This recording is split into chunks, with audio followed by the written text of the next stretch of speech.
मऊ लुसलुशीत जाळीदार अशी इडली. आणि यासाठी आदल्या दिवशीपासून तयारी करायची गरज नाही. मुलांनी इडली खायला मागितली की अगदी फक्त एक तासभर डाळ आणि तांदूळ भिजत घालून त्यापासून ही मऊ लुसलुशीत इडली मी केलेली आहे. नेमकी मी कशी केली यासाठी चला तर रेसिपीला सुरुवात करूया. मी या ठिकाणी 3 वाट्या हे तांदूळ घेतले. त्याच वाटीने 1 वाटी उडदाची डाळ घेतली. आपण रेग्युलर इडलीसाठी जसे घेतो अगदी तसेच. दोन्ही एकदा 2-3 पाण्याने मी स्वच्छ धुवून घेते.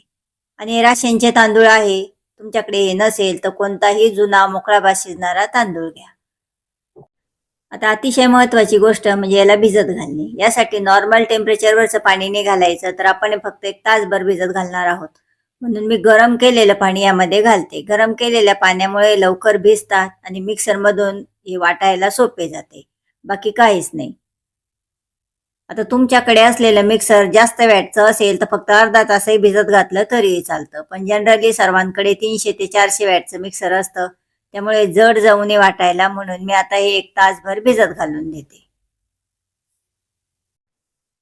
हे बघा 1 तास झाला. डाळ आणि तांदूळ छान असे भिजलेले. आता थोडा वेळ असेल 1.5-2 तास भिजलं तरीही चालतं.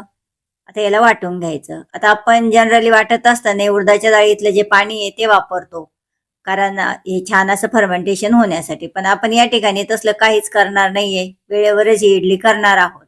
म्हणून वाटत असताना यामध्ये दही घालायचं. एक मध्यम आकाराची वाटी भरून हे दही घेतलं.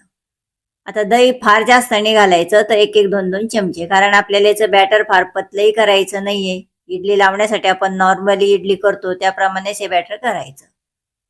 आणि दही मी जवळपास ज्यावेळेस हे डाळ तांदूळ भिजत घातले होते तेव्हाच हे फ्रीजमधून बाहेर काढून ठेवलेले होते. आणि थोडंसं थंड असलं तरी चालतं, कारण वाटत असताना ते दही यामध्ये गरमच होते या बॅटर सोबत. अगदी स्मूथ म्हणजेच बारीक अशी डाळ वाटून घेतलेली आहे. आणि 1 तास भिजत घातली गरम पाण्यात, त्यामुळे वाटायला जड गेली नाही. आता मी एका बाउलमध्ये काढून घेते. अशाच पद्धतीने बाकीचंही वाटून घेते. मी या ठिकाणी डाळ आणि तांदूळ दोन्ही वाटून घेतले. फार जास्त पतलंही बॅटर केलेलं नाहीये. आता हे मिक्स करून घ्यायचं. म्हणजे यातले डाळ तांदूळ वेगवेगळे वाटलेले राहतात तेही एकत्र होतंय. आणि दुसरी गोष्ट म्हणजे एखादं मिक्सरचं भांडं थोडंसं घट्ट वाटलं जातं, एखादं पतलं वाटलं जातं किंवा एखादं जाड बारीक होतं. हे सर्व छान असे एकजीव करून घ्यायचं. आता यामध्ये चवीनुसार मीठ घालायचे. मीठ घातल्यानंतर याला पुन्हा छान असे एकजीव करून घेऊ, मिक्स करून घेऊ. आणि त्यानंतर याला भिजण्यासाठी जवळपास 9-10 मिनिटासाठी बाजूला ठेवून देऊ. तोपर्यंत सांबर किंवा यासोबत खायची चटणी करून घ्यायची. आणि इडली पात्राच्या ज्या प्लेट्स आहे त्यालाही तेल लावून घ्यायचं. इडली पात्रामध्ये पाणी घालून तीही गरम करायला ठेवून द्यायचं. ही सर्व तयारी या 9-10 मिनिटात मी करून घेतली. या ठिकाणी मी सांबारची रेसिपी दाखवलेली नाहीये. छान असं भिजलेला आहे. आता यामध्ये आपण खाण्याचा सोडा घालू, छोटा अर्धा चमचा, कारण आपण याच्या ताबडतोब इडल्या करणार आहोत म्हणून हा खाण्याचा सोडा घालणे गरजेचं आहे. त्यामुळे मऊ लुसलुशीत जाळीदार अशी इडली तयार होते. आता एकाच दिशेने फिरवून घेऊ. बॅटर छान असं हलकं होऊन येतं. बॅटर फार पतले जर झाले तर इडली बसकी होती, तर मग फुगत नाही. आणि घट्ट जर असले तर छान अशी जाळीदार मऊ लुसलुशीत होत नाही ती. म्हणून बॅटर या पद्धतीनेच ठेवायचं. अगदी आपण रेग्युलर इडली करतो त्याप्रमाणेच हे बॅटर केलेलं आहे. फक्त यामध्ये भिजत घालताना 1 तासभर भिजत घातले, बाकी काहीच नाही. बाकी आपण रेग्युलर इडली सारखंच हे सर्व करून घ्यायचे. आता मी इडली पात्राच्या प्लेट्समध्ये जे बॅटर आहे ते घातले. आता या ठिकाणी पाणी उकळल्यानंतरच या प्लेट्स इडली पात्रात ठेवायच्या. खालच्या छिद्रावर वरच्या प्लेटची इडली आणि खालच्या इडलीवर वरच्या प्लेटचं छिद्र अशा पद्धतीने ठेवले. फुल गॅसवर झाकण ठेवून जवळपास 10 ते 11 मिनिटं हे वाफवून घेऊ. 11 मिनिटं झाले, पण नेमकी लाईट गेली आणि मला हे दाखवणे गरजेचे होते. आता मी मोबाईलच्या उजेडात दाखवत आहे. बघा किती मस्त टम्म अशा इडल्या फुगलेल्या आहे. कलरही छान आलेला आहे. चाकू घालून बघितला तर क्लीन निघाला. मी आता गॅस बंद करते आणि या प्लेट्स खाली घेते.